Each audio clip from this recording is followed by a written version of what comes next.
Shri Siddhanta Saraswati Vijayate Gauriya Goshtipati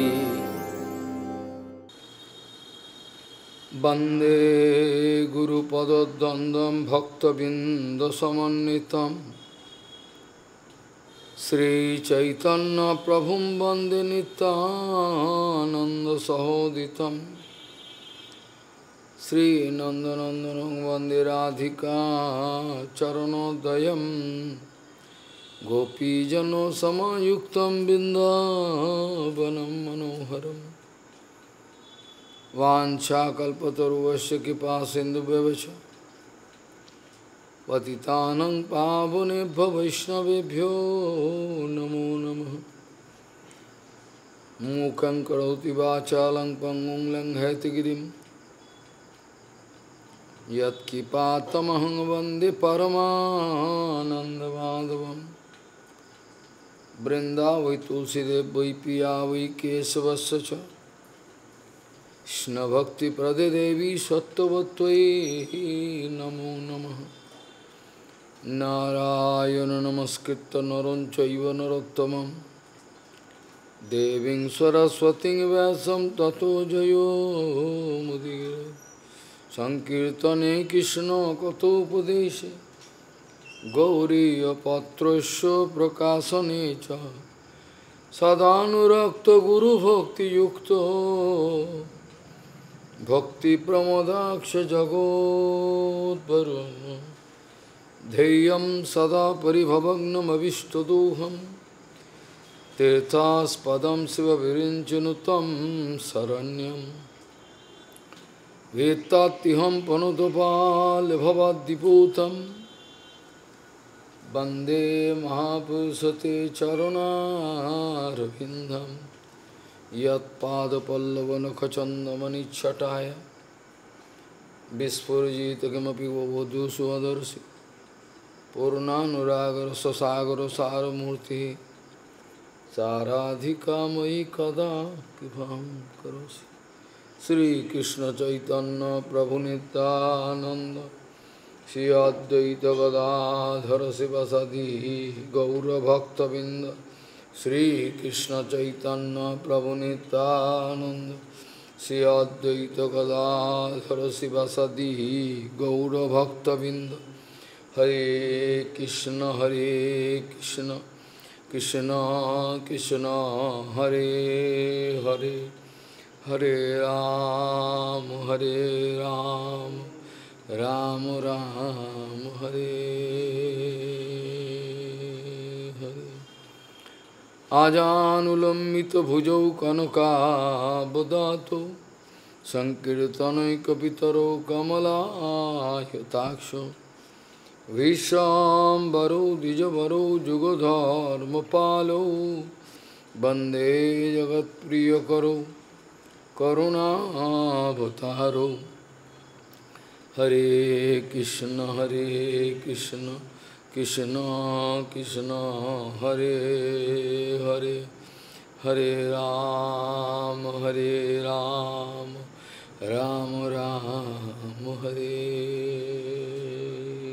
Hare Namami Gange Tava Pad Pankajam Sura Surairvandito Dibharupam Bhuktin cha muktin cha dadasinitam Bhavanurupena sada naranam Ganga taranga ramaniya jata kalapam Gauri nirantara vibhushi tvam bhagam Narayano priyamanangamada puharam Varanasi Purapati Bhajavi Shanatham Vagisajusva Vadane Lakshmi Jasya Vaksasi Yasyasti Hidaya Sambhit Tvam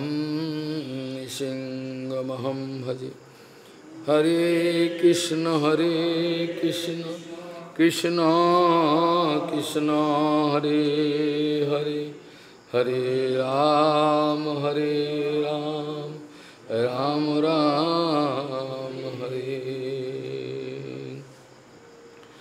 कलौन राजन जगतां परम गुरुं तिलोकनाथानतपाद पंकजं पैनमर्ता भगवन्तमच्युतं जक्षन्ति प्रसन्न विभिन्न चेतसा।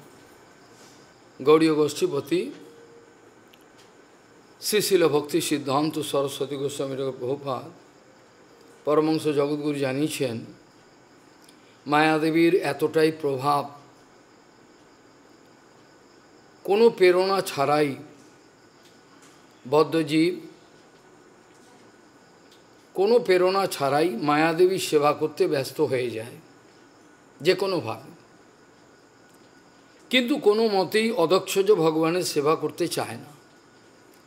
কোনো প্রেরণা ছাড়া কেউ কোনো উপদেশ করে নাই, কিছুই করে নাই, তথাপি জন্ম থেকেই পূর্বের সংস্কার কেমন একটা আছে যাতে সে মায়াদেবী সেবা করার জন্যই ঝাঁপ দেবে। কিন্তু অপ্রাকৃত জগতের আনন্দময় জগতের কোনো কথাই সে শুনতে চায় না, সেবা করতে চায় না, অসন্তুষ্ট হয়, তার কষ্ট হয়। গৌড়ীয় গোষ্ঠীপতি শ্রীশিল ভক্তি সিদ্ধান্ত সরস্বতী গোস্বামী প্রভুপাদ পরমহংস জগদ্গুরু জানিয়েছেন মায়াদেবীর এমনই প্রভাব, কাউর প্রেরণা ছাড়া, কাউর উপদেশ ছাড়াই আমরা সকলে মায়াদেবীর সেবা করবার জন্য ব্যস্ত হই।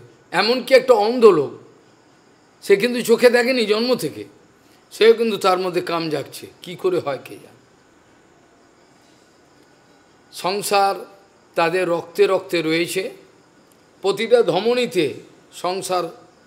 সংসার বইছে, সংসারের প্রবাহ, কিন্তু ভগবৎ সেবার জন্য তাদের কোনো আগ্রহ নাই, তারা চাইছে না, বিরক্ত বোধ করে।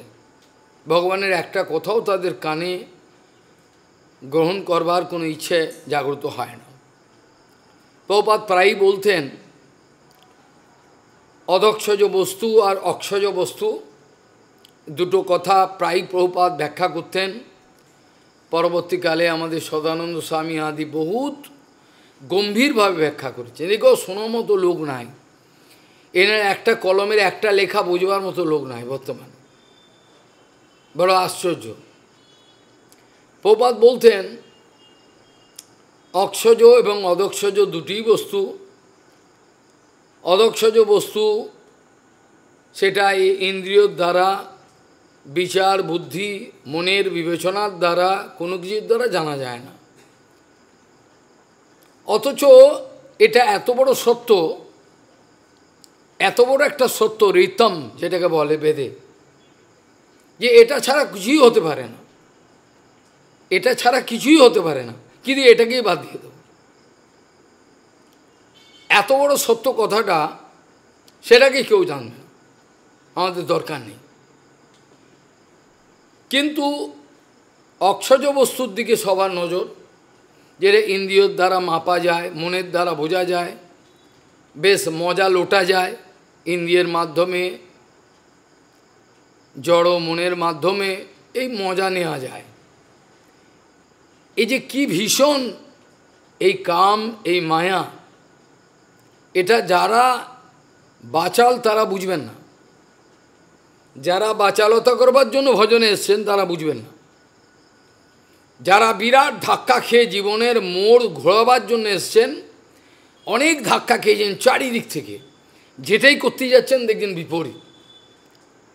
আত্মীয় পরিজন সবার পতন, বিভিন্ন অর্থনীতি বিভিন্ন দেখে মনের মধ্যে একটা হতাশা একটা চলে আসে। কিছুতেই মায়ার এই প্রভাবকে উপলব্ধি করা যায় না, চেষ্টা করেও হবে না। নিজ চেষ্টা বলপতি ভরসা ছাড়িয়া তোমার ইচ্ছায় আছি নির্ভর করিয়া। নিজ চেষ্টা বলপতি ভরসা ছাড়িয়া তোমার ইচ্ছায় আছি নির্ভর করিয়া। এই তোমার ইচ্ছা আছে নির্ভর করিয়া মানে হলো শরণাগতি, এমনি মৌখিক নয়। তোমার ইচ্ছা আছে অর্থ সোজা নাকি? একজন আচার্যের কাজ করছে, কালকের যোগী, যখন আমাকে বলছেন ভগবান যা করে করবেন, আজ কি করব। আমি দেখুন, আগে এই অবস্থায় উঠতে হয়, আগে এই অবস্থায় উঠে তারপর এই কথাটা বলতে হয়, রেগে আগুন।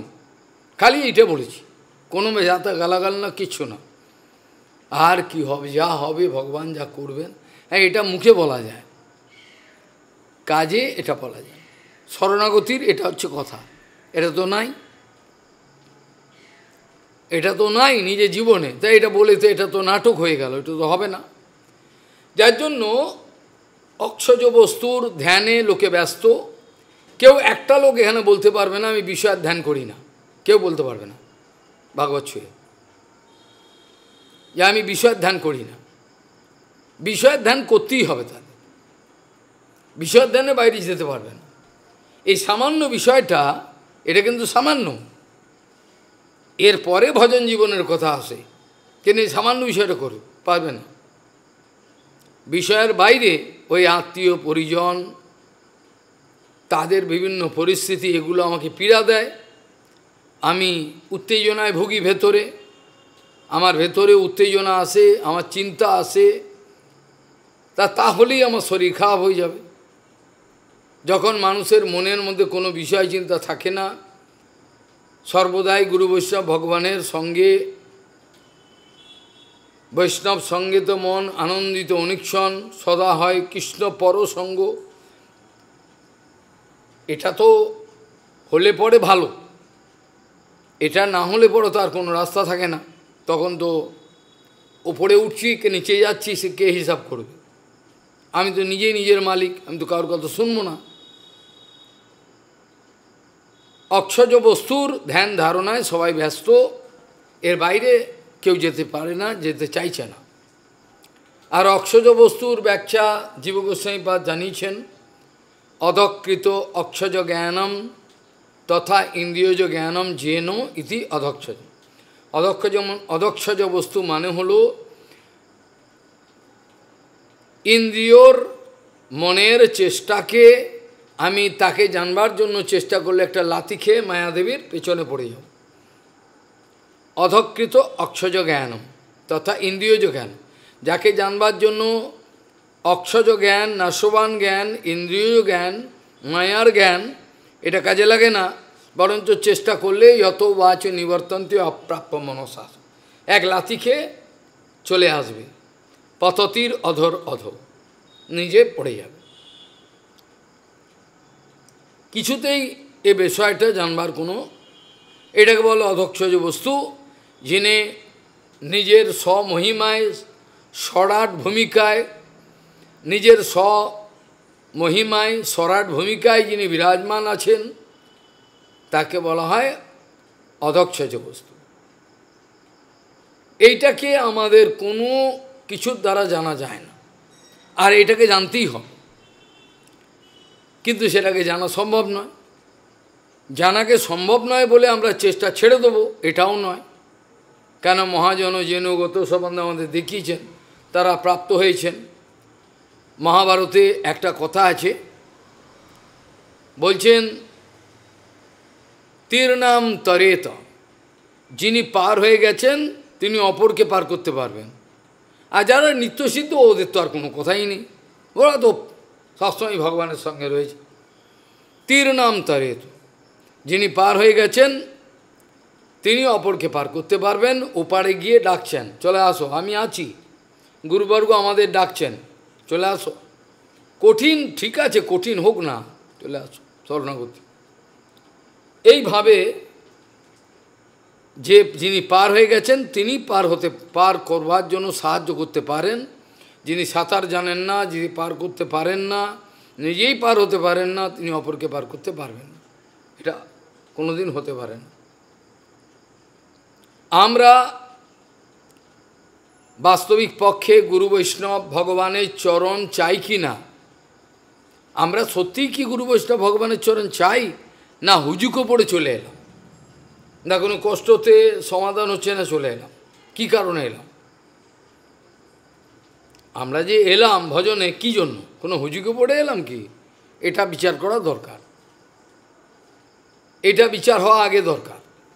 সেজন্য বলছেন প্রভুপাদ বলছেন, আমরা গুরু বৈষ্ণব ভগবানের চরণ বাস্তবিক চাই কি না, এটা পরীক্ষা করবার জন্য ভগবান আমাদের কাছে বিভিন্ন রকম মায়ার বিভীষিকা উপস্থিত করেন।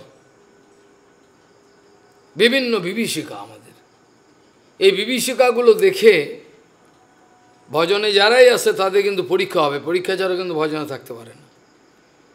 পরীক্ষা ছাড়া ভগবান কাউকে নেন না। কৃষ্ণ ঠুকে পিঠে দেখে তারপর নেবেন। যেমন একটা জলের কলসি আনতে গেলে বাজারে টং টং আজারটার দিকে নেবে, ঢাপ ঢাপ আওয়াজ হচ্ছে কি টং, এগুলো দেখে তবে কিনবে, নাহলে কিনবে না। ঠিক সেরকম কৃষ্ণ সবাইকে গ্রহণ করতে পারেন না। তিনি চান, কিন্তু সবার যোগ্যতা নাই। ওই জন্য কৃষ্ণকে প্রাপ্তির পথে যতটা বিপদ আছে, রাম প্রাপ্তির পথে অতটা বিপদ নেই। আছে, বিপদও আছে, ভগবত প্রাপ্তি তো বিপদ হবেই, কিন্তু কৃষ্ণ প্রাপ্তির পথে সবচেয়ে বেশি বিভিন্ন ইলিউশন, বিভিন্ন অশান্তি, বিভিন্ন রকম। কেন? কৃষ্ণের লীলা বুঝবা মুশকিল। ভগবত প্রাপ্তি মানেই কঠিন। আমি কথা বলছি না সোজা, রামপাদ প্রচণ্ড কঠিন। সেই জন্য প্রভুপাদ বলছেন, আমরা বাস্তবিক পক্ষে গুরু বৈষ্ণব ভগবানের চরণ আদৌ চাই কি না, সে বিষয়টা পরীক্ষা করার জন্য ভগবান মায়াদেবীর দ্বারা বিভিন্ন রকমের পরীক্ষা বিভীষিকা আমাদের কাছে উপস্থিত করেন। কখনো আমাদের কোলে করে মা কান্না করতে থাকেন, আমার খোকাটাকে ছেড়ে দেবো না।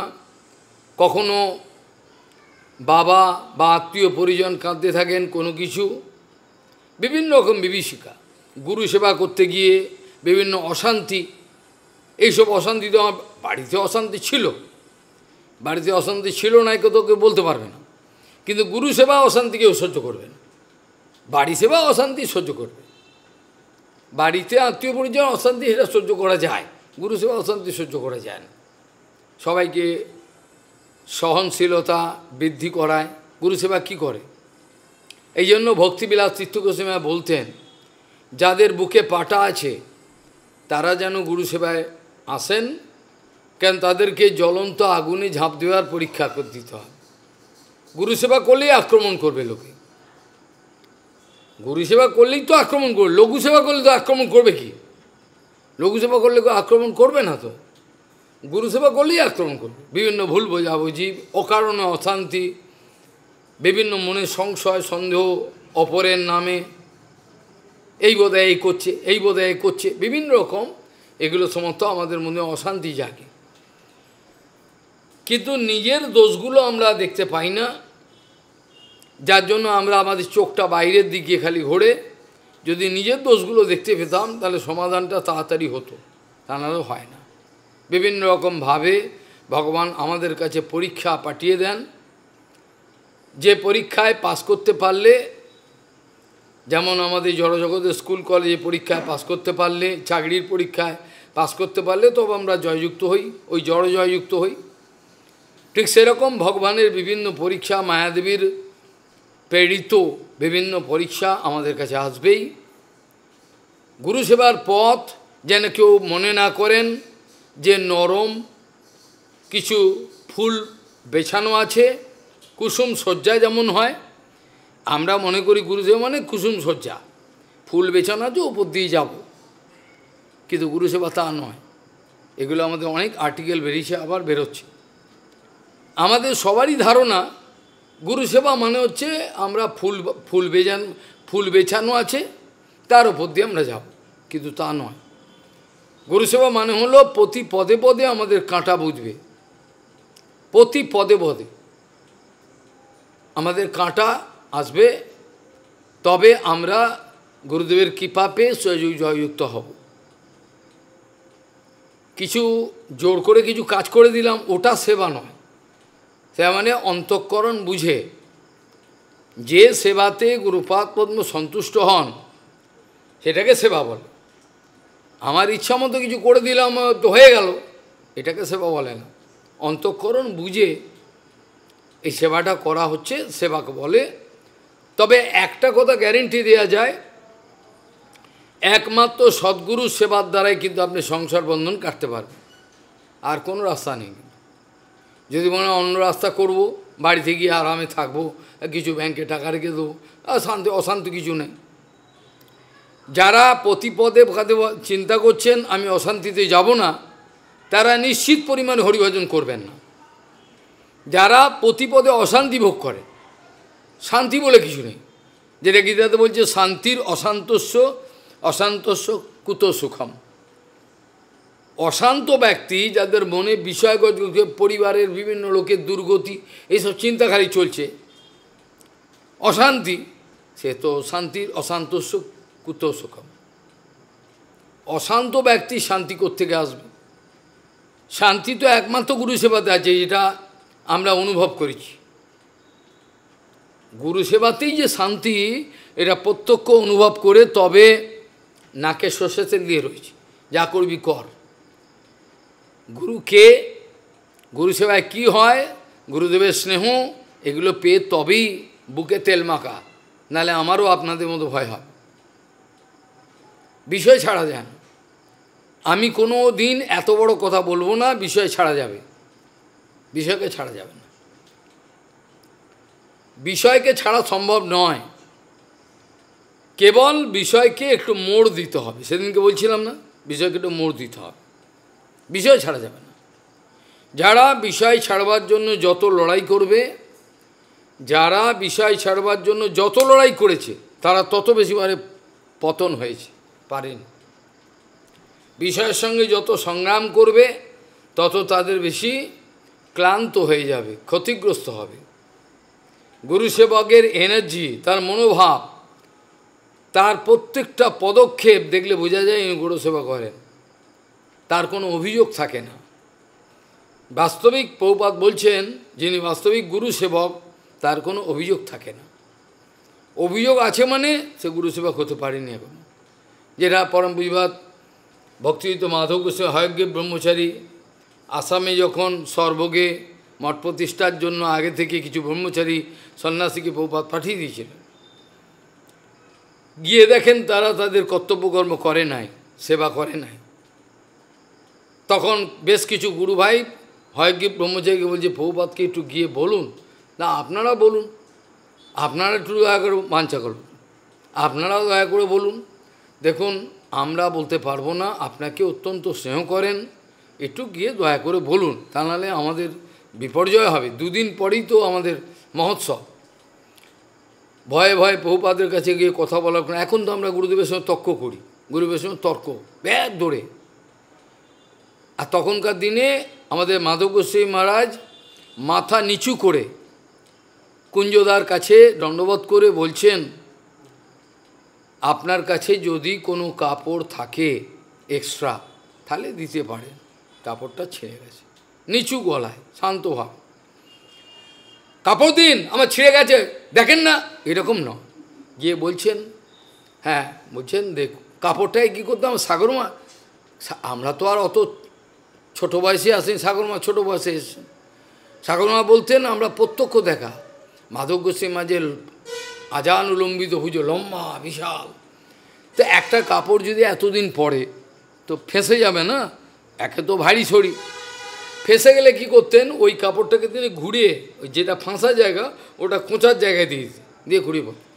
যতক্ষণ না বলছে জর্জরিত হচ্ছে, তখন একবারে শেষে আর ইজ্জত থাকবে না, তখন গিয়ে বলতেন, প্রভু আপনার কাছে যদি কোনো এক্সট্রা কাপড় থাকে তাহলে দিতে পারেন, এরম বেরম ভাব। প্রসাদের ব্যাপারে দেখেছি, এই অভিযোগের কথা উঠল তাই বলছি। যখন চৈতন্য মঠ হয়েছিল তখন তো আর এতগুলো জমি একসঙ্গে হয়নি, আস্তে আস্তে হয়েছে।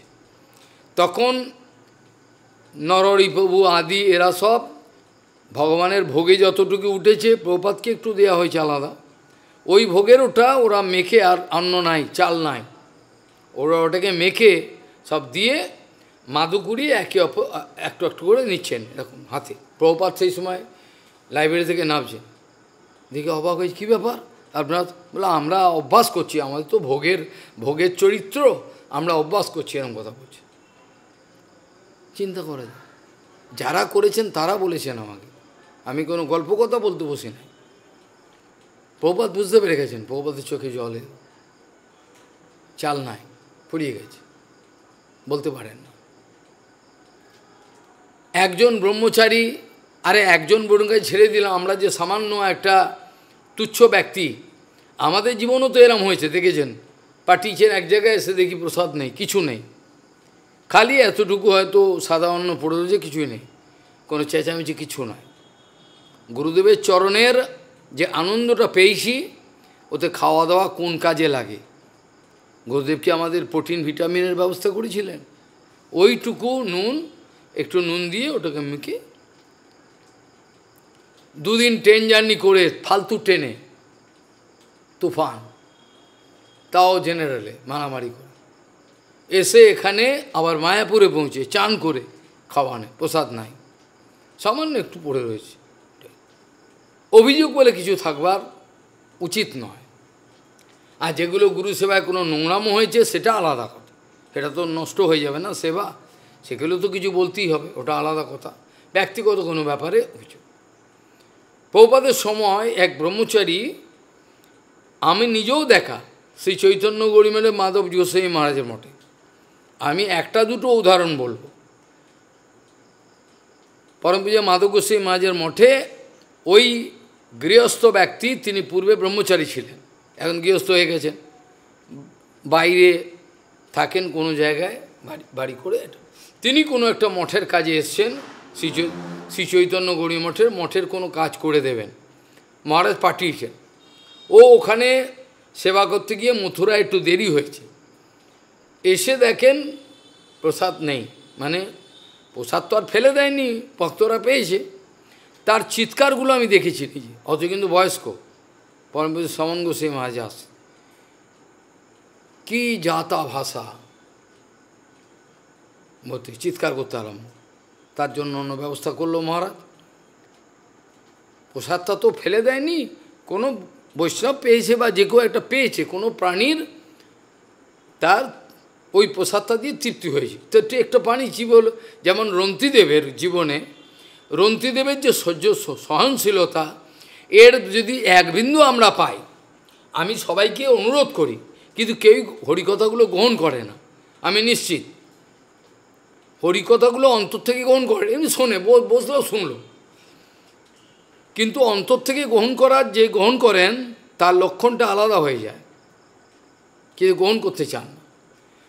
রন্তিদেবের সহনশীলতা, হরিশ্চন্দ্রের সহনশীলতা, এর যদি এক বিন্দু আমরা আমাদের জীবনে পাই, তাহলে তো কৃতকৃতার্থ হয়ে যায়, হবে না? যে রন্তিদেব এত বড় রাজা, তাকে কি পরীক্ষা করছেন ভয়ঙ্কর, কিছুই নেই, গত 3-4 সপ্তাহ, 5 সপ্তাহ, 6 সপ্তাহে কিছু খাননি,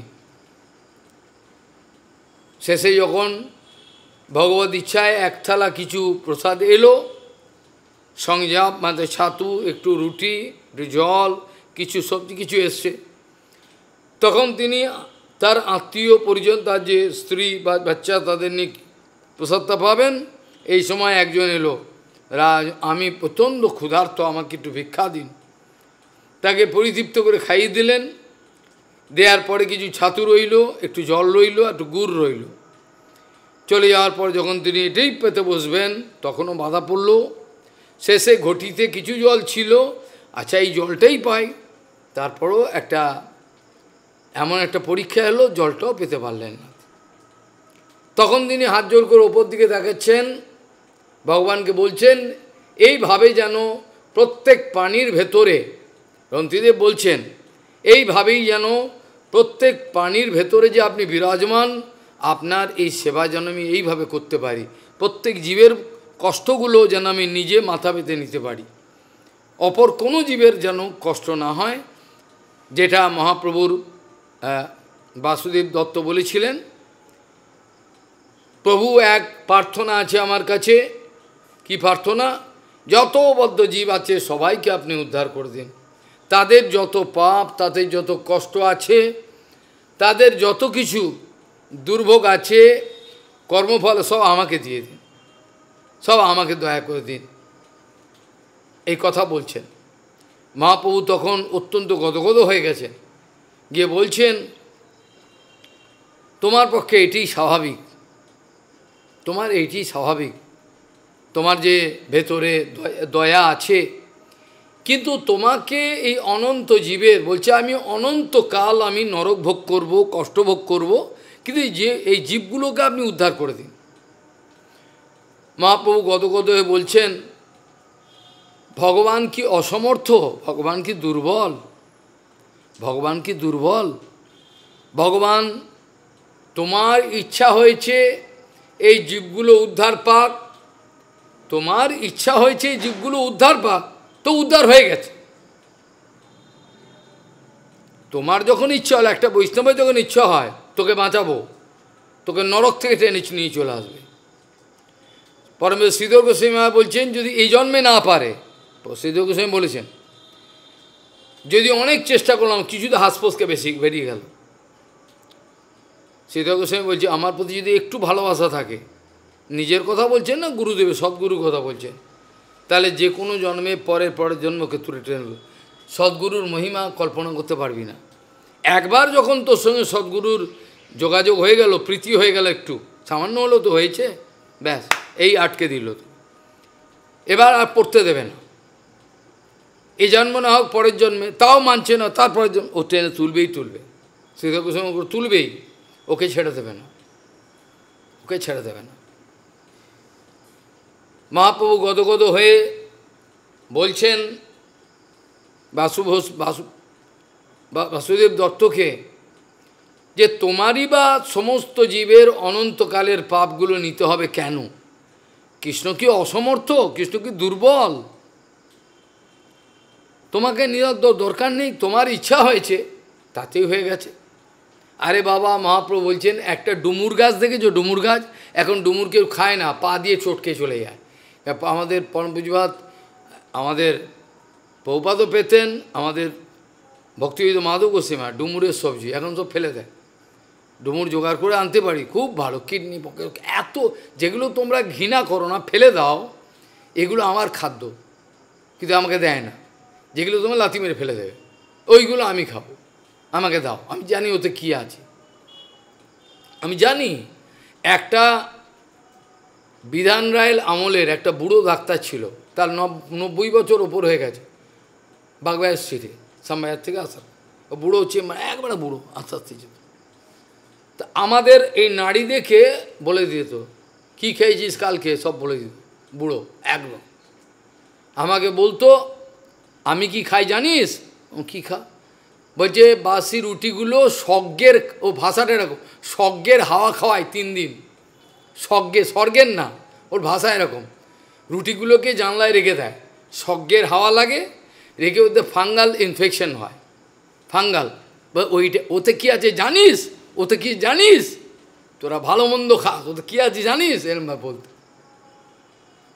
এইভাবে কথা বলতো, আর যা ওষুধ দিত সেরে যেত অল্প। তখনকার দিনে অ্যালোপ্যাথি ডাক্তার ছিল, কিন্তু এত ক্ষমতা। কাজেই মহাপ্রভু বলছেন যে তোমাকেই বা এই সব পাপ নিয়ে উপভোগ করতে হবে, কৃষ্ণ কি দুর্বল নাকি? ডুমুর গাছেতে যেমন মহাপ্রভু বলছেন, ডুমুর গাছেতে যেমন অজস্র ডুমুর হয়, একটা ডুমুর যদি খসে পড়ে যায়, মাটিতে চটকে যায়, তাতে কি ডুমুর গাছ কাঁদতে বসে? মহাপ্রভু বলছেন ঠিক সেরকম জেনে রেখো, বাসুদেব দত্তকে বলছেন এই অনন্ত ব্রহ্মাণ্ড ডুমুরের ফলের অনন্ত গোনা যায় না, তার একটা ব্রহ্মাণ্ডকে তুমি উদ্ধার চেয়েছো, তো এক হয়ে গেছে, তুমি বলেছো যখন হয়ে গেছে। তোমার ইচ্ছায় সমস্ত জীবগুলোকেই ভগবান, যখন রামচন্দ্র যখন অবধপুরীতে যান, নিত্য চলে যাবেন, এখানকার অযোধ্যা নয়, যখন একেবারে নিত্য জগতে চলে যাচ্ছেন, এটাও নিত্য, এটাও সিদ্ধান্ত শুনতে হবে, তখন কোনো একটা প্রাণীকেও তিনি রেখে যাননি, সব প্রাণীকে উদ্ধার করেছে। এবার হরিদাস ঠাকুরকে মহাপ্রভু তাহলে এত জীব কোত্থেকে এলো? হরিদাস বলছেন নতুন জীবকে তাদের সংস্কার অনুযায়ী এদেরকে ফেলে রেখে এদের ভর্তি করে চলে গেল, লোকে জানতে পারল। সমস্ত জীবকে অবধপুরীতে রামচন্দ্র কথা দিয়েছেন, তোদের সবাইকে আমি নিয়ে যাব। এরকম আমরা যদি প্রভুপাদের কথা পালন করি, ব্যাসাসনে বসে বলছি, যদি আমি আজ্ঞা পালন করে থাকি, আমাকে কাউ শক্তি নিয়ে কিছু করবে, সে নিয়ে যাবেনি। এত ক্ষমতা প্রভুপাদের। সেই জন্য ভজন রাজ্যের সহনশীলতা, সহনশীলতা কাদের নেই জানো? কাদের নেই? যখন বিষয়ের প্রতি মন ধায়, বিষয়তে যখন মন চলে যায় তখন সহ্য ক্ষমতা থাকে না। ধ্যায়ত বিষয়ান পুংসম সঙ্গস্তে সুপজায়তে সংজাত কাম কামাত ক্রোধ অভিজাতে ক্রোধাৎ ভবতি সন্মোহ সন্মোহাৎ স্মৃতিবিভ্রংসাৎ বুদ্ধিনাশাৎ পনস। ধ্যায়ত বিষয়ান, যখনই একটা বিষয়ের মধ্যে যাচ্ছে, বাইরে ত্যাগী সেজে রয়েছি, বাইরে আমি ত্যাগী, কিন্তু বিষয়ের মধ্যে মন যাইছে, আমি সহ্য করতে পারছি না, এই বিপরীত জিনিসগুলো আমি সহ্য করতে পারি, তখন আমার রাগ হবে। পরম পূজ্য মাধব গোস্বামী মহারাজকে গুরুমহারাজ বলতেন, কেউ কোনোদিন রাগাতে পারেনি। পরম মাধব গোস্বামী মহারাজকে সমগ্র জীবনে কেউ রাগিয়ে দিতে পারেনি। উদ্ভট নোংরা প্রশ্ন, অনেক কিছু গালাগাল করছেন, তিনি শান্ত হাসছেন। যারা প্রচারে আছেন, আমাদের গৌড়ীয় মঠ মানেই প্রচার। আমরা হরে কৃষ্ণ বলবো একটা ঘরে খাওয়া দাওয়া করে বন্ধ করে দিয়ে, এরকম ভজন তো আমরা শিখিনি। আমাদের এই ভজন শেখায়নি। আমাদের গুরুবর্গ বলেছেন একা খাবো দাবো থাকবো, ওরম ভজন আমাদের শেখায়নি। আমাদের কথা হলো নিজে উদ্ধার হতে হবে আর অপর জীবকে উদ্ধার করতে হবে। একজন মারোয়াড়ি শ্রী চৈতন্য গৌরী মতে কলকাতায়, মাধব গোস্বামী তো বিভিন্ন জায়গায় যেতেন, বেশ কয়েকদিন ধরে যখনই আসছেন, কখনই 11টার সময়, কখনো সকাল 7টা 8টায়, যখনই দেখছেন মাধব গোস্বামী কথা বলছেন, সবসময় কথা বলছে। সেই মারোয়াড়ি এবার দণ্ডবোধ করে বলছেন, महाराज जी एक बात पूछे। बोले क्या बात है? आप भजन कब करते हो? आप নিজে সবার সঙ্গে সবসময় কথাই বলে যাচ্ছেন, তো ভজনটা কখন করেন? তা মাধব গোস্বামী ভজন করে না, খালি কথা বলে। যদি তখনকার দিনে জন্ম হতো তাহলে কত দিনে কত চাল বুঝতে। প্রত্যক্ষ এগুলো সব অভিজ্ঞতা। যত ভক্ত চিঠি পাঠান, আমার জীবনেও তো চিঠি লিখতে হয়েছে না, ওই পোস্টকার্ডের চিঠি। তারপর তো মোবাইল কয় 12 সালে না 14 সালে এলো, এই তো সেদিনকে। যত চিঠি তার উত্তর দিতেন রাত্রি জেগে। কখন দেবেন? সারাদিন ব্যস্ত। রাত্রিবেলা জেগে চিঠি দিতেন। গুরু মহারাজ রাত্রি জেগে আর্টিকেল লিখতেন, প্রকাশ হবে। কিন্তু এইসবের মর্মকে বুঝবে না। বুঝবে কি? বাণী সেবা মর্মটাই বোঝে না। আর বাণী সেবা এটা ফালতু, এটা একটা কী, এটা কিছুই নয়। বাণী সেবাটা তো গোনার মধ্যেই আনবে না লোকে। যে বাণী সেবাটাই তো করতে হবে, তার সঙ্গে অন্য অন্য সেবা, যেটা জীব গোস্বামীপাদ বলছেন, যদ্যপি অন্য সেবা তোমার করবার দায়িত্ব আছে, তথাপি সংকীর্তনের নৈব ক্রিয়েত, সংকীর্তনের দ্বারা করতে হবে। বোঝা গেল? তুমি যদি গৌসেবা করো, এটাও সংকীর্তন বন্ধ করে চলবে। জীব গোস্বামী আদে কবে শুনবে? জীবনটা এইটুকু, আর অনন্ত সাগর। রান্না করতে হলে সংকীর্তন চালাতে হবে, সবসময় সংকীর্তন চলবে, মুখে যেন বন্ধ না হয়। যে সেবা করবেন, বাজারে গেছেন, হাটে গেছেন, গাড়ি, সব সময় যে সেবা করব তাও সংকীর্তনের দ্বারা করতে হবে। সংকীর্তন বন্ধ করে চলবে, সংকীর্তন বন্ধ করে চলবে। আর জীব গোস্বামীপাদ লিখছেন, এমনকি সংকীর্তনের মধ্যেও নাম সংকীর্তন, ভগবানের নাম গুণ লীলা কীর্তন, এগুলো প্রধান। কৃষ্ণস্য নানাবিধ কীর্তনেষু তন্নাম কীর্তনম এব মুখ্যম, তন্নাম সংকীর্তনম এব মুখ্যম। কি বলছেন? কৃষ্ণের যত নানাবিধ সংকীর্তনের কথা আছে, নানাবিধ কীর্তনেষু তন্নাম সংকীর্তনম এব মুখ্যম, তার মুখ্য নাম নিয়ে কৃষ্ণ গোবিন্দ,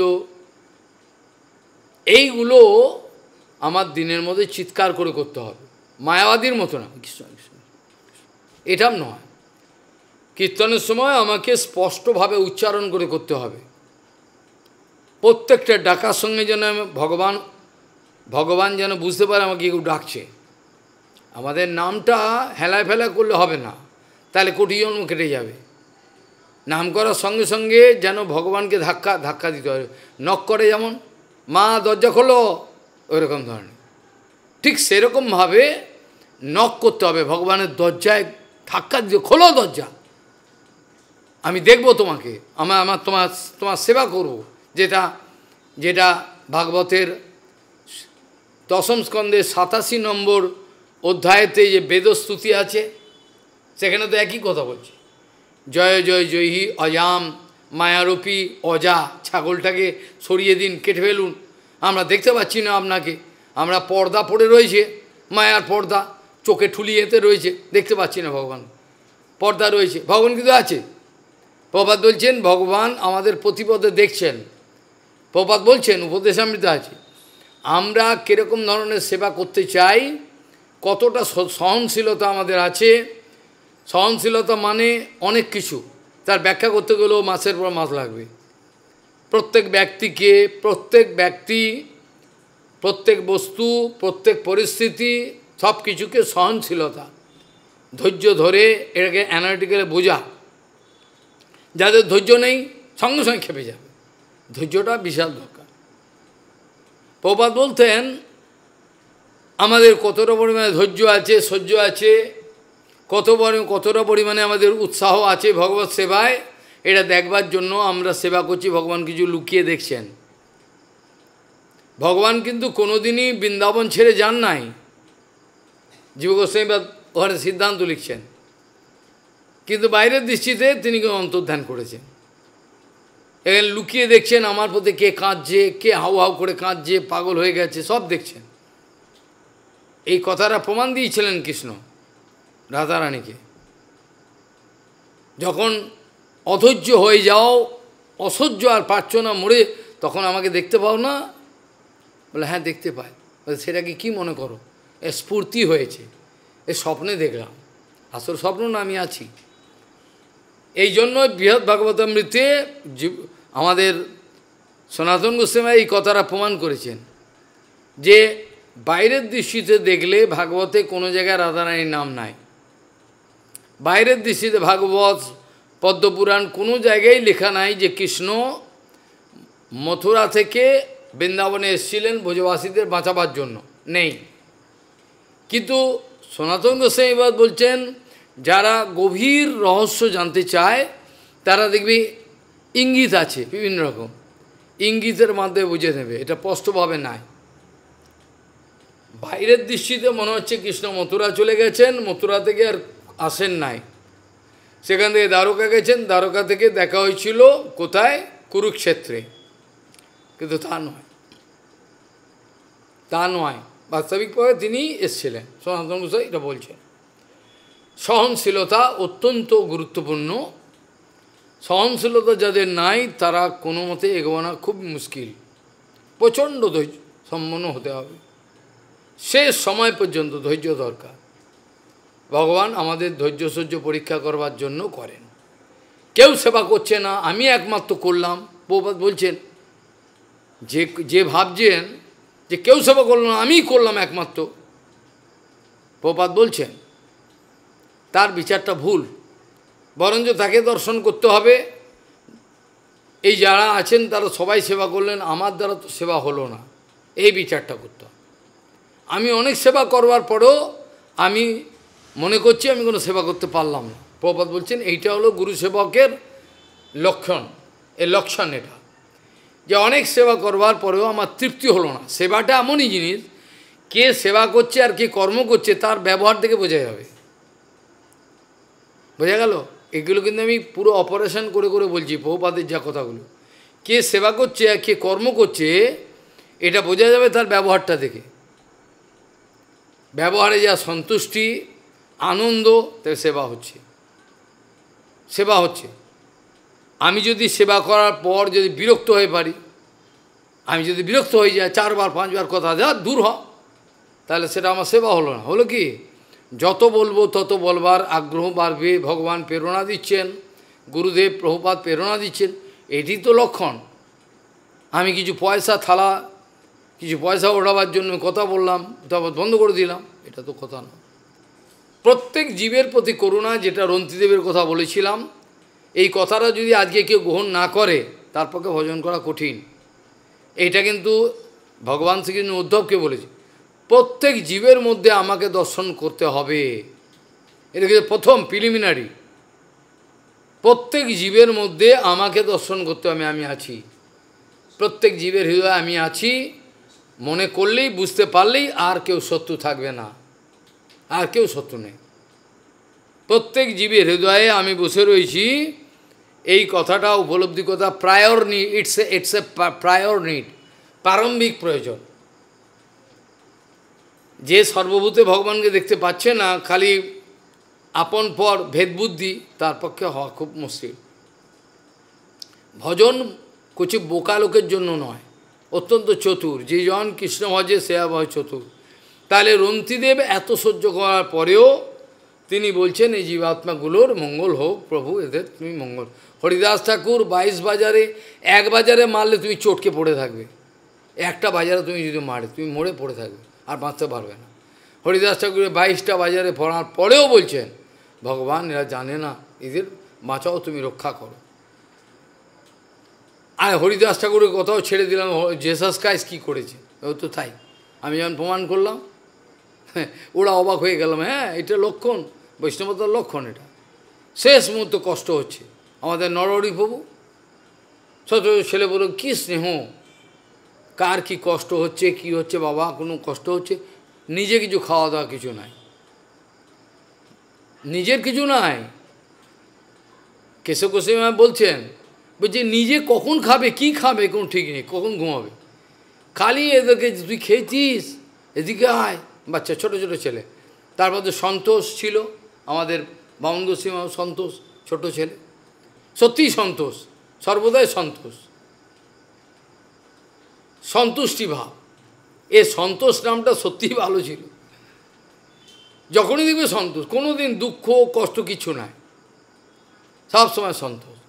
আর তাদের দিয়ে বাবা এটা কর, বৈষ্ণবগুলোর যত বড় বড় মাধব গোস্বামী, যত বড় বড় বৈষ্ণব ছিল না, তাদের ঘরে ঢুকে তাদের পঞ্চপাত্র জল এগুলো মেজে জল তিলক সব আসন পেতে ঠিক করে রাখতো, সব বৈষ্ণবে ঘরে ঢুকে ঢুকে। তাহলে কোথায় উঠতো চিন্তা করো, চান করে। বৈষ্ণবদের যেন বৈষ্ণব সেবা, একবার যদি বৈষ্ণব ঠাকুর আমার প্রতি সন্তুষ্ট হয়, ভগবানের বাবারও ক্ষমতা নেই আমাকে কিছু ফেলতে পারে। সদ্গুরুর কথা বলছি, আমি অসৎগুরুর কথা বলি। অসৎগুরু তোমাকে বাজে কাজে লাগালো, নিজের ফায়দা লুচে, ওই গুরুর কথা বলিনি। এ সদ্গুরু যদি কোনোদিন সন্তুষ্ট হয় তোমার প্রতি, তাহলে জেনে রাখো তোমার পার হয়ে গেলে, তুমি পার হয়ে গেলে, আর তোমাকে কিছু করতে পারবে না।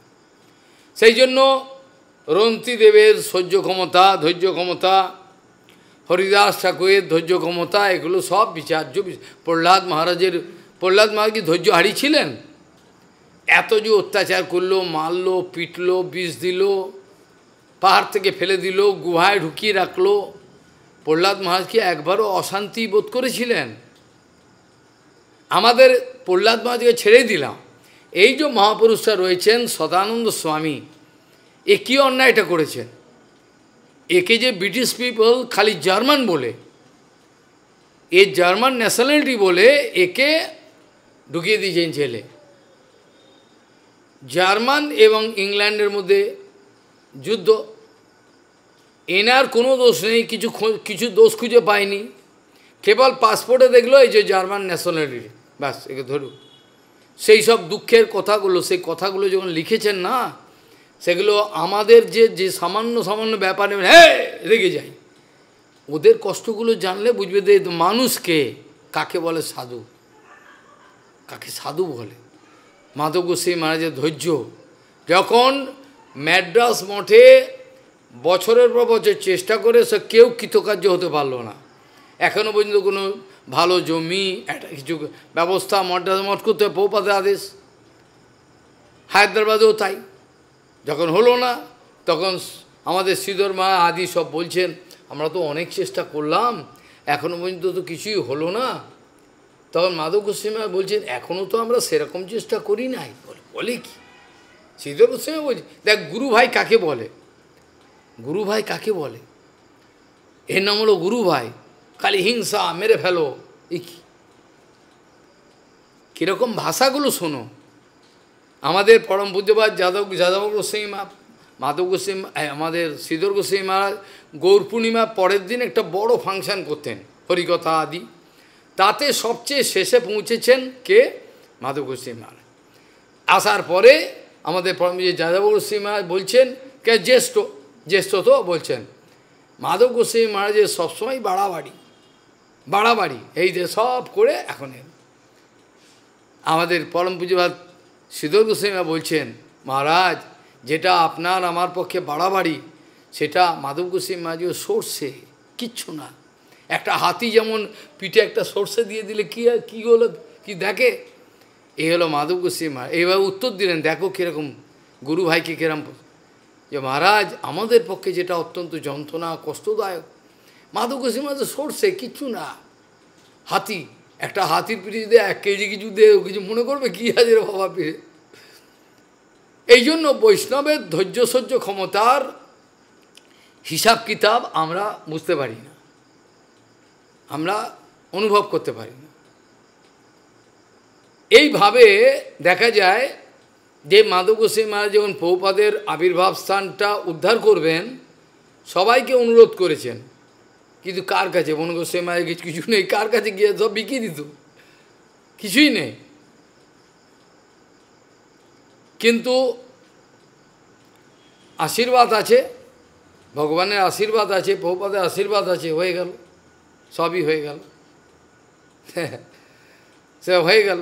কাজেই ধৈর্য ক্ষমতা, সহ্য ক্ষমতা, এটা হচ্ছে বিরাট বিষয়। এটা না হলে ভজন রাজ্যে অগ্রসর হওয়া যায় না। কে কতটা পরিমাণে সহনশীলতা, ধৈর্য, সহ্য, অপরের প্রতি ভালোবাসা, দোষ দেখেও দোষটাকে ছেড়ে দিয়ে গুণটা দেখা, এটা হলো বৈষ্ণবের এটা হচ্ছে মেন জিনিস। এটা না থাকলে হওয়া যাবে না, কিছু হওয়া যাবে না, মুশকিল। যে কথা বলতে গিয়ে এতগুলো কথা বলা হলো, মায়ারে কইয়া জয় ছাড়ানো না যায়, সাধুগুরু কৃপা বিনা না দেখি উপায়, এটা হচ্ছে মেন থিং। তাহলে আমাদের বিষয় ছাড়বার, মায়ার প্রভাব থেকে ছুটি পাওয়ার রাস্তা একটাই, সদ্গুরু বৈষ্ণবের সেবা, এছাড়া রাস্তা নেই, এছাড়া অন্য কোনো রাস্তা নেই।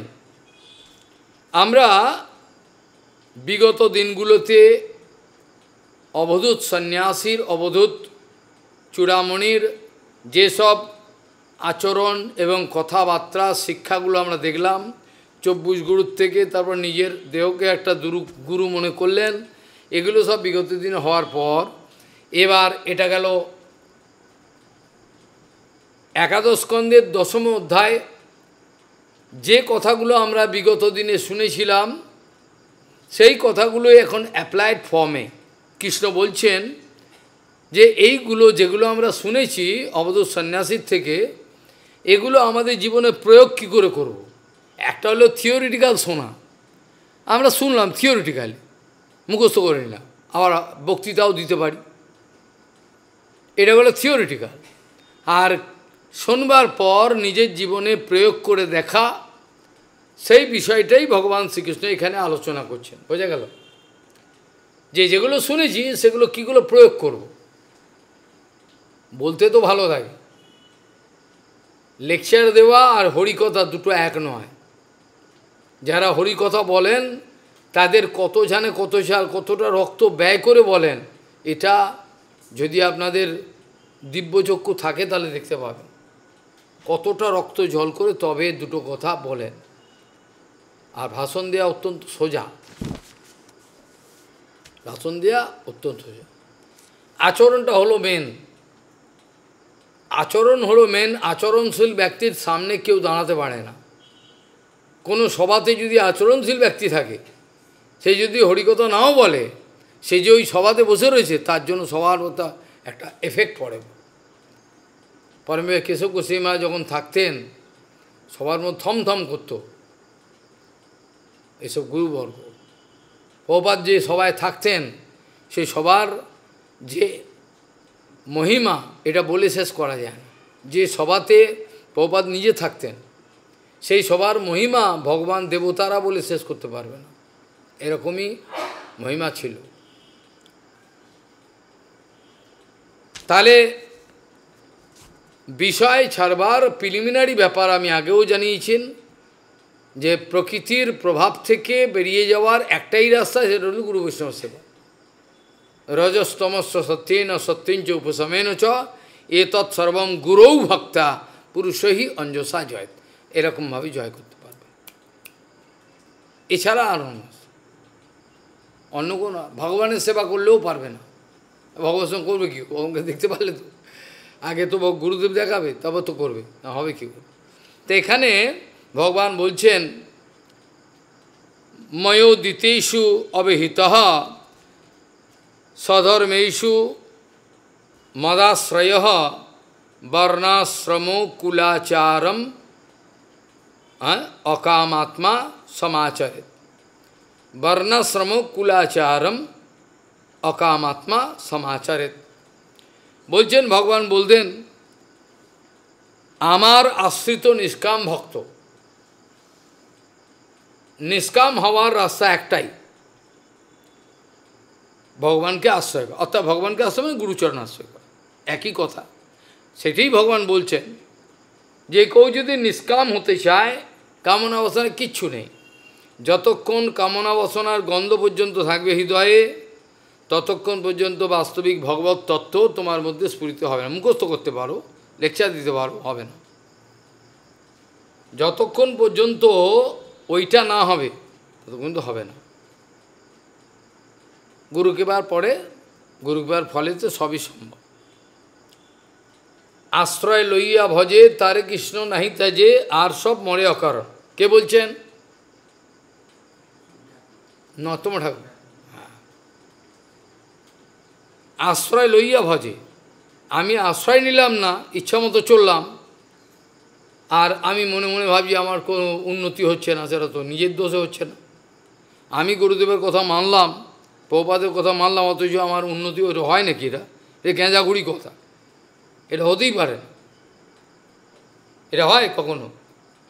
গুরুদেবের কথা মানে মানে আমার উন্নতি হবেই হবে, আমার হবেই হবে, এ কারোর ক্ষমতা নেই আটকা। এই জন্য আশ্রয় নেওয়ার ব্যাপারটার উপর অত্যন্ত গুরুত্ব দিতে হবে।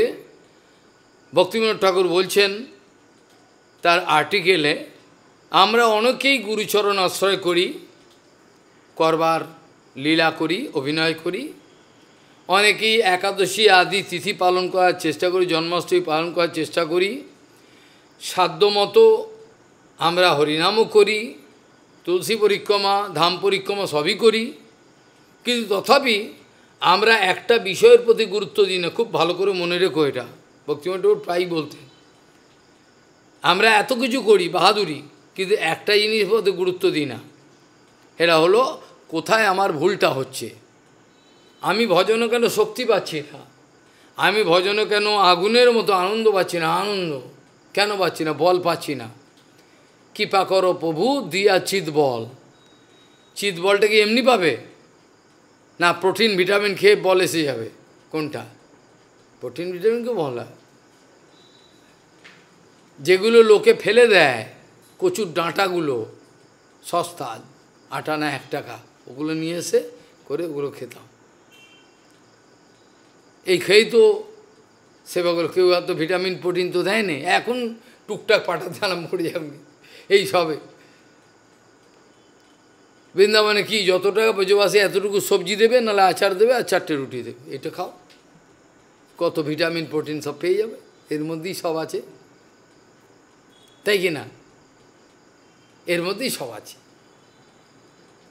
কাজেই এইগুলোর মধ্যে যে লুকিয়ে রয়েছে আনন্দ, যতক্ষণই আনন্দটা না পাচ্ছে ততক্ষণ যতই করো ভাল লাগবে না, কিছুই ভাল লাগবে না, সুখ পাবে না,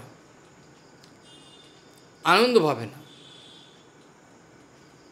কোনো দিন কোনো খাওয়াই জোটেনি, কোনো দিন কোনো খাওয়া জুটলো, পরিক্রমা করলে কে খাওয়া জুটবে এমন কোনো কথা আছে নাকি?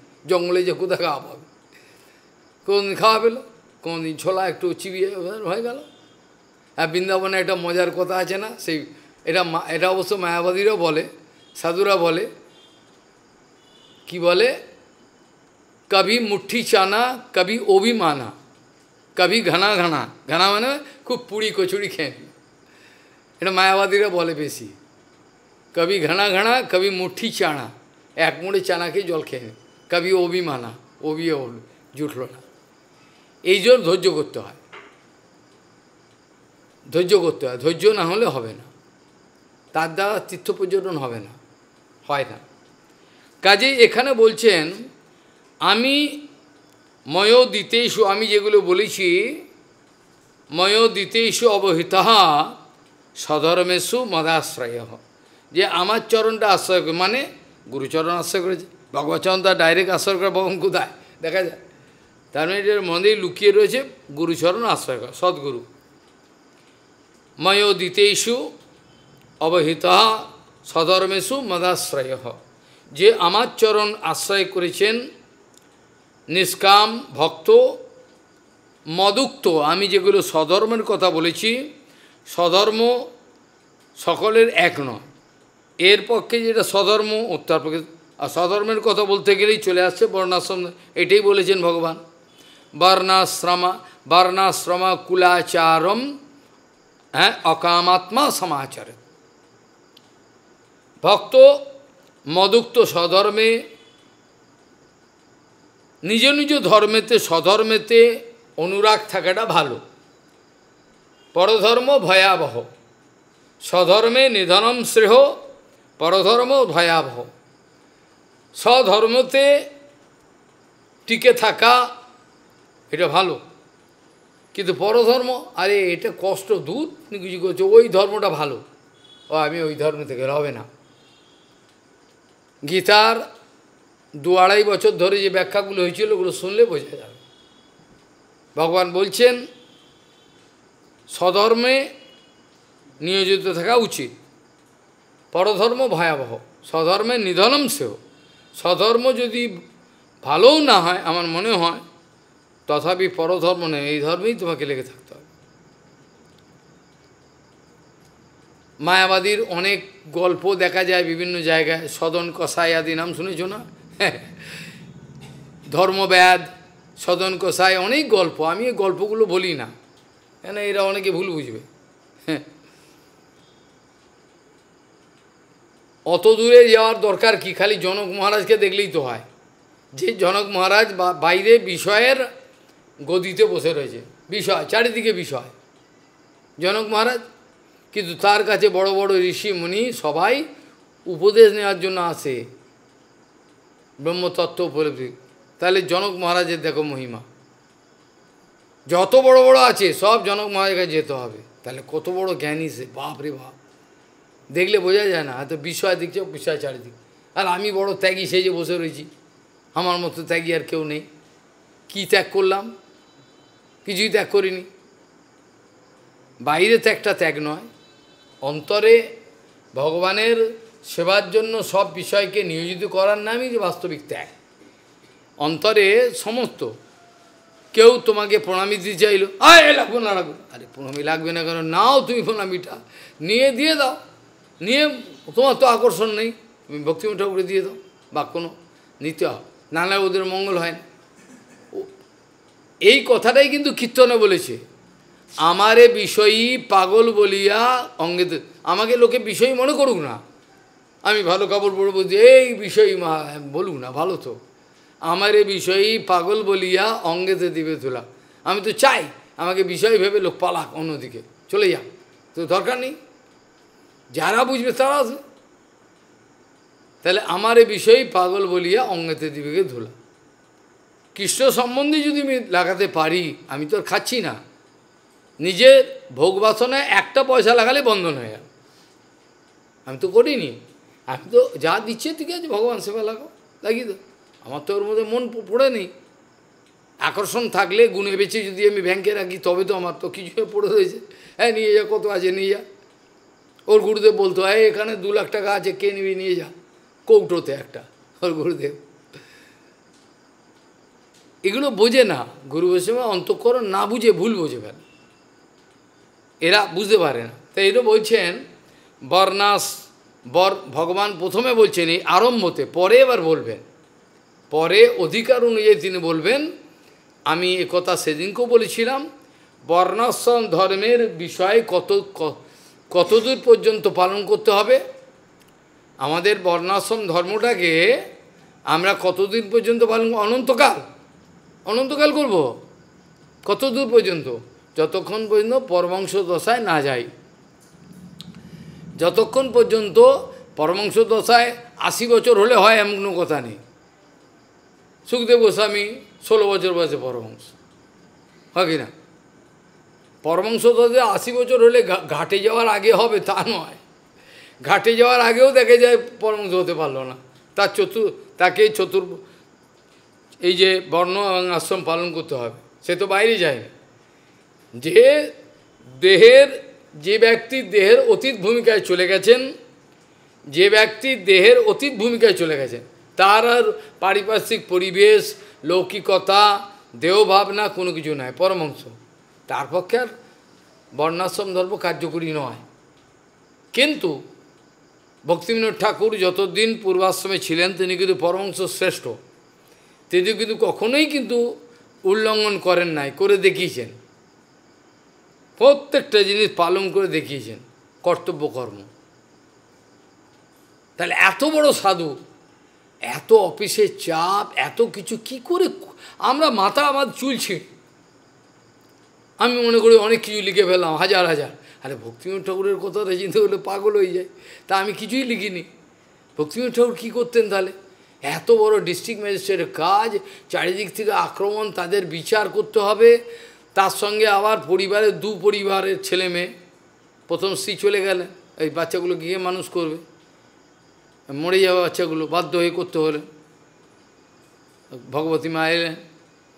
তাহলে এতগুলো বাচ্চার দেখাশোনা, পড়াশোনা, তাদের শরীর খারাপ আদি, তার নিজের এত লেখা, এত গ্রন্থ লেখা, এত কীর্তন কী করে করলেন কি? হ্যাঁ, আমরা তো সকালবেলা উঠে থেকে এই সময় চলে গেল, ঘড়িটাকে দেখলে ভয় লাগে। একবার তো যোগমায়া এমন করলেন যে আমার জীবনে গন্ধ হয়নি। আমি সবসময় অ্যাডভান্স, ওরা চিন্তা এলো বাবা হার্ট ফেল হলো কি মরে গেল কি জানে, কি ব্যাপার হলো, হরিকথার টাইম চলে গেলে আসছে না, সব কাঁদতে আরম্ভ করেছে। গিয়ে দেখি আমি ঘড়ি দেখছি, আমি তো এখনও তো আছে বা আধ ঘন্টার ওপরে, আমি যাব। এদিকে ওরা এসে খুঁজতে এসছি, কোথায় গেল, মরে গেল নাকি। একদিনই হয়েছে জীবনে, একদিন, কি করে হলো কে জানে।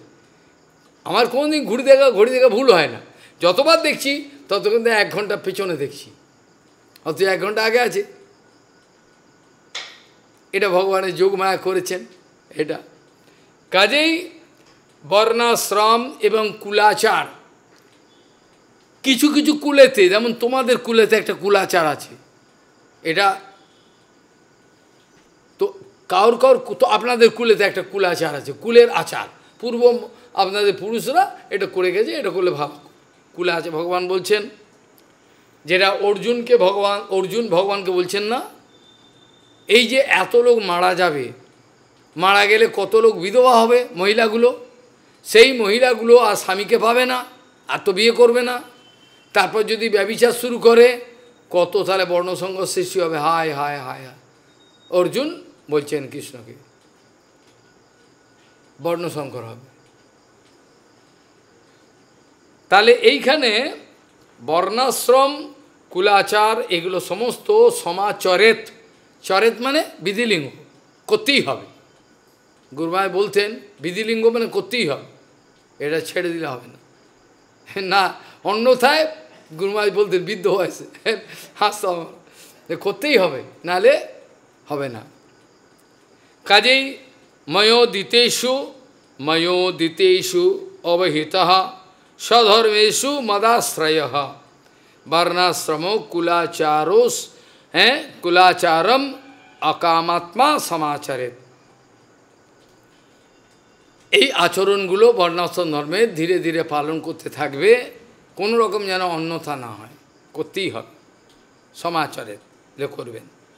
দ্বিতীয় বলছেন অনবিক্ষেত। এখানে একটা আমি অনবিক্ষিকী ক্রিয়া সম্বন্ধে বেশ কিছু সপ্তাহ আগে বলেছিলেন। মানে it is called close watch. মানে কোনো একটা তত্ত্বের ওপর ফুল অ্যাটেনশন দিয়ে চিন্তা করা মনের মধ্যে, সত্যিই তো এটা হলে কি হতে পারে? এর বলে অনবীক্ষিকী ক্রিয়া, এটা সবার থাকে না। মোটা বুদ্ধি ব্যক্তি, মোটা বুদ্ধি যাদের তারা এটা বাইরের দেখে, মোটা বুদ্ধি যাদের তাদের বাইরের জিনিসগুলো দেখে, কিন্তু যাদের ফাইন অত্যন্ত উঁচু পর্যায়ে উঠে গেছে তারা অনবীক্ষিকী ক্রিয়া মানে হচ্ছে যে কোনো বিষয় বস্তু যা কিছু তার তত্ত্বগত বিচার অ্যানালিসিস করে দেখছে, এটা যে হলো এটার পরে কি হতে পারে। এই জন্য গুরু বৈষ্ণবরা ভূত ভবিষ্যৎ বর্তমান দেখতে পারে, ওদের সঙ্গে পরিষ্কার, কিন্তু বদ্ধজীব পারে না। তাদের ক্লিয়ার হয়ে যায় এই যে এটা হচ্ছে এর পরিণাম কি হতে পারে, এটা ঠিক বুঝে নেয়। এমনকি কার দ্বারা কি হতে পারে ভবিষ্যতে সেটাও বুঝতে পারে তারা। তাহলে প্রভুপাদের এমন ক্ষমতা ছিল, পরমে মাধব গোস্বামীকে একরকম সেবা দিলেন, পরমে শ্রীধর গোস্বামী একরকম ভক্তিমত পুরী গোস্বামী, তো কী কেন দিলেন? এখন যদি আমরা রেগে যাই তাহলে তো হবে না। কাকে দিয়ে কি সেবাটা হয়? তো সেবা তো ভগবানের, আমার তো কিছু নয়, আমার স্বার্থের কিছু নেই। কোন সেবা কাকে দিয়ে? মাধব গোস্বামী বুঝতে পারলেন গোস্বামী মহারাজকে দিয়ে এরা আমার আশ্রমটা চালাবে, ভিক্ষা আমি করব, আমি তাদের শক্তি দেব। তাহলে আশ্রমের বেশিরভাগ ভিক্ষাই কে করেছেন পুরো জীবনে? যত মঠ হয়েছে কে করেছেন? এ তো এরাই করেছেন। এই যে গোস্বামী মহারাজ, মাধব গোস্বামী মহারাজ, এরাই তো করেছেন, আর কে করলো? একাই 100।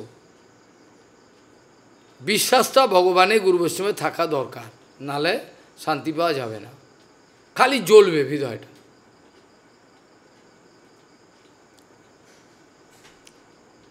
বিষয়ে অনলে হৃদয় জ্বলিছে কি, তারপরে অনলে জলে অনল, অনল, হ্যাঁ, সাধু সঙ্গ করি হরিনাম যদি করে অনলে পরে জল, হ্যাঁ, সংসার অনলে জ্বলিছে অনল, হ্যাঁ, দিন রাত এরকম অবস্থা। আমরাও যদি এদের পর্যায়ে পড়ে যাই তাহলে লোকে তো হাসবে, এটা কী সাধু হলো, আনন্দ নেই, হাসো আনন্দ। আরে ভগবান আছে, আমাকে কে দেখবে, কোথায় টাকা রাখতে হবে ব্যাংকে, আরে তাহলে ভগবান কী জন্য রয়েছে? বামন গোস্বামী মহারাজ বলতেন, আমাদের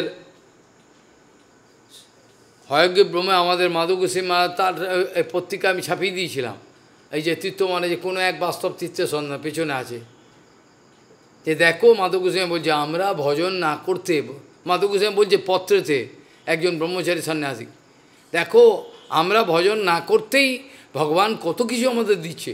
হ্যাঁ, তো ভজন তো করি নাই। ভজন মানে কি? ভজন মানে সেব্য বস্তু সন্তুষ্টি বিধান করতে পেরেছি। ভজন মানে কি? যার সেবা করলাম সে সন্তুষ্ট হলো কিনা, তাই তো মোটা সেবা হয়ে গেল। তাহলে মাধব গোস্বামী পত্রতে লিখছেন, দেখো বাবা আমরা এখনও ভগবানের কোনো সেবা করলাম না, এত চাল ডালতে সব পাঠিয়ে দিয়েছে ভগবান, সব নে নে নে নে। তাহলে ভজন করলে পরে কি দেবে? এটা মাধব গোস্বামী পত্রতে লিখছেন, আমরা ভজন করি নেই, এখনই ভগবান সব দিয়ে দিচ্ছি, এই তাহলে আমরা ভজন করলে কি দেবে আবার চিন্তা করো। কাজেই কোনো ব্যাপারে লোভ করবে না, মাধব গোস্বামী বলছে, কোনো আসক্তি রাখবে না, সব পাবে, বামন মহারাজ পাবে। হ্যাঁ, গ্রাস আচ্ছাদনে চিন্তা বৃথা কুর্বন্তি বৈষ্ণবাহা, যাদের চিন্তার জন্য বিশ্বম্বর রয়েছে, যাদের চিন্তা করার জন্য চালাবার জন্য বিশ্বম্বর বসে রয়েছে, অনন্ত ব্রহ্মাণ্ডে চালাচ্ছে, সে আমাকে দুটো রুটি দেবে না? হ্যাঁ, ফুরিয়ে গেছে, এই কথাটা শুনলে আমি রেগে যাই, কোনো দিন আমি কথাটা শুনতে চাই না। যখন ফুরিয়ে গেছে বললে আমি রেগে যাই, ফুরিয়ে গেছে আবার কী কথা, কোনো দিন ফোড়ায় না বৈষ্ণব, এই কথা অমঙ্গলজনক কথা, আমি কার মুখে শুনতে চাই? হ্যাঁ, পয়সা পেতাম এদিক ওদিক সব বই ছাপিয়ে দিই, কত বই, হাজার হাজার, চিন্তা করিনি গিয়ে এই পয়সা দিয়ে দিলে কী খাবো, এতে ভগবান যা খাওয়ায় খাবে, এতে জানে, এরা সব প্রত্যক্ষ সাক্ষী, এতে গল্প বলা না, দেখেছে কিছুই নেই, অন্ধকার ঘরে বসে বসে লিখছি, কারণ আলো নেই, কারেন্টে কিছু নেই। ভগবানের প্রতি বিশ্বাসটাই বড় কথা। যাই ভগবান, পরের শ্লোকটা আমি উচ্চারণ করে হয়তো আজকে ব্যাখ্যা হবে না, এখানে বলছে অনবিক্ষেত বিশুদ্ধাত্মা দেহিনাম বিশ্বাত্মনাম গুণেষু তত্ত্বধ্যানেন সর্বারম্ভ বিপর্যয়ম। এর পরিপূর্ণ ব্যাখ্যা পরের দিন কালকে হতে পারবে। অনভিক্ষিকী যেটা প্রভুপাদ বলতেন সেটা আমি কালকে আলোচনা করব, যে যারা বাস্তবিক তত্ত্ববিদ ত্যাগী তারা সবসময় পরিণামদর্শী, সবসময় দেখবে একটা আকর্ষণ আছে, আকর্ষণ ছাড়াতে পারবে না যতক্ষণ পর্যন্ত পরিপূর্ণ গুরুকৃপা না পাবে। এটা বয়সের উপর নির্ভর করে না, আমার বয়স কম অতএব আকর্ষণ হবে, এটা হতেই হয় এরকম। অত কম বয়সে বামন মহারাজ আকর্ষণের বাইরে চলে গেছে, ছোট্ট বয়স। তীর্থ মহারাজ কত বয়সে এসছেন, কত বয়সে এসছেন বলুন। সাগর মহারাজ, ক্ষিতীশ প্রভু, তার জীবনে কি একটাও কোনো দুর্গন্ধ কথা আছে? আমাদের সাগর মা উদালা যে আমাকে ভালোবাসতেন, কি কথা বলতেন আমি লজ্জায় বলবো না, কোনোদিন সনাতনকে ফোন করে জেনে নেবি যে বাবা সম্বন্ধে উনি কি বলতেন, আমার বলতে লজ্জা হবে। তার জীবনে একটাও দুর্গন্ধ কোনো কথা নেই, কোনো মেয়ে ছেলেকে পয়সার কিচ্ছু না, এইরকম মানুষ আমি দেখিনি। অথচ তার শিক্ষাগত যোগ্যতা নেই, ওই জন্য লোকে ওনাকে কিন্তু আমি জানতাম, যার জন্য অভিষেক করছি দেখেছি না, আমি গুরু ভাই গুরু মনে করতাম। সমগ্র জীবনে একবারের জন্য কোনো কালো ইতিহাস তার জীবন নেই, কালো ইতিহাস, কোনো একটা খারাপ কাজ, একটা দুটো নয়, একটা নেই। কি ধৈর্য, কি সহ্য, বুক ফেটে যায়। আমাদের বৃষ্টির মতো সব চলে আসে, ভগবান পাঠিয়ে দেয়। তখন ওই জঙ্গলে চালাবার জন্য কি করতো, সাইকেল নিয়ে, আবার পাথরের ওপর দিয়ে সাইকেল, এটা প্লেন রাস্তা না, বিভিন্ন সাঁওতালের গ্রাম ফ্রাম এখান ওখান, কেউ ভুট্টা দিচ্ছে, কেউ তেল দিচ্ছে, সব নিয়ে এসে দেখেন এরকম প্রায়ই হতো। আমার গুরু মহারাজকে উদালা মঠের আচার্য করবার জন্য বলেছিলেন সাগর প্রথমে। গুরু মহারাজ বললেন, দেখো আমি তো নিজে ভিক্ষা করতে জানি না, যাইও না, যা মাদুগুরিতে টুকটায় চলে, এতে আমি ওই মঠ চালাতে পারবো না। তুমি যদি এক কাজ করতে পারো, আমার যে কালনা মঠ আছে তার জন্য এত টাকা যদি ব্যবস্থা করতে পারো কালনা, তাহলে আমি তোমার ওখানে গিয়ে আমি মঠ চালানোর ব্যবস্থা করব। তো সাগর মহারাজ কিছুই নেই, কী করে দেবে, চলে গেলে কালনা মঠ চলবে না। আর কেনারাম, যার নাম হচ্ছে কেনারাম দিয়েছিলেন, এটা হচ্ছে কে, পরমহংস মহারাজ, খালি কিনেই যাচ্ছেন, কিনেই যাচ্ছেন, কিনেই যাচ্ছেন জমি। এখনও যদি যায় কোথায়, এই যে নৃসিংহপল্লী ছাড়িয়ে, জায়গাটার নাম কি, আরে বাবা চৈতন্য মঠের মঠ আছে আমাদের ওইখানে, রাউতার, মানে যেদিকে চোখ যায় খালি জমি কিনে রেখেছেন, কোনোদিন বেচেননি, কোনোদিন বেচেননি, কিনেছেন খালি প্রভুপাদের সেবার জন্য। প্রেস কিনেছেন, জায়গা কিনেছেন, যত খালি কিনে যাচ্ছে কেনারাম, ওর নামই হয়ে গেছে কেনারাম। পরমাংশ মজা করে সবাই বলতে কেনারাম, এইসব থেকে কিনে যাচ্ছে। এত ধৈর্য, প্রেসের কাজ করে টাকা জমিয়ে, কালকে দরকার হলে এইসব কথা কিছু তুলব, আজকে এই পর্যন্ত বিশ্রাম নেওয়া দরকার থাক। কলৌন রাজন জগতাম পরম গুরুম তিলোকনাথানতপাদ পঙ্কজম পায়নমর্তা ভগবন্ত অচ্যুতম যক্ষন্তি প্রসন্ন বিভিন্ন চেতসা। वाञ्छाकल्पतरुश्च कृपासिन्धुभ्यो पतितानां पावनेभ्यो वैष्णवेभ्यो नमो नमः।